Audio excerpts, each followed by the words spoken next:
نبی صلی اللہ علیہ وسلم نے کیا فرمایا؟ حدیث قدسی صحیح بخاری کی حدیث، آپ صلی اللہ علیہ وسلم نے فرمایا کہ اللہ فرماتے ہیں انا عند ظن عبدی بی وانا معہ اذا ذکرنی، میں اپنے بندے کے ساتھ ویسا معاملہ کرتا ہوں جیسا وہ میرے بارے میں گمان کرتا ہے۔ اگر میرے بارے میں اچھا گمان کرتا ہے میں اس کے ساتھ ویسے ہی معاملہ کرتا ہوں، اگر وہ میرے بارے میں نیگیٹو ہوتا ہے تو میں اس کے ساتھ اس طریقے سے معاملہ کرتا ہوں۔ آپ نے کیا فرمایا؟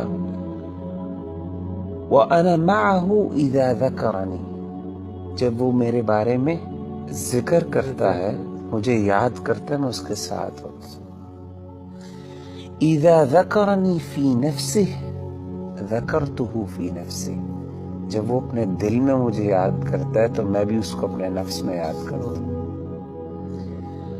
وَإِذَا ذَكَرَنِي فِي مَلَئٍ ذَكَرْتُهُ فِي مَلَئٍ خَيْرٍ مِّنْهُمْ، جب وہ اپنے دوستوں کی مجلس میں، اپنے محبت کرنے والوں کی مجلس میں مجھے یاد کرتا ہے تو میں بھی اپنے پسندیدہ لوگوں کی مجلس میں اس کو یاد کرتا ہوں، فرشتوں کی مجلس میں۔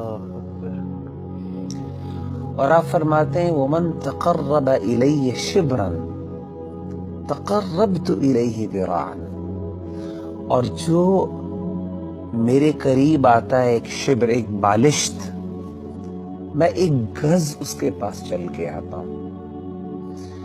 وَمَن تَقَرَّبَ إِلَيَّ ذِرَاعًا تَقَرَّبْتُ إِلَيْهِ بَاعًا، جو ایک گز میرے پاس آتا ہے میں 2 گز اس کے پاس جاتا ہوں۔ وَمَنْ أَتَانِي يَمْشِي أَتَيْتُهُ هَرْوَلَةً، جو چل کے میرے پاس آتا ہے میں اس کے پاس دوڑ کے جاتا ہوں۔ سبحان اللہ۔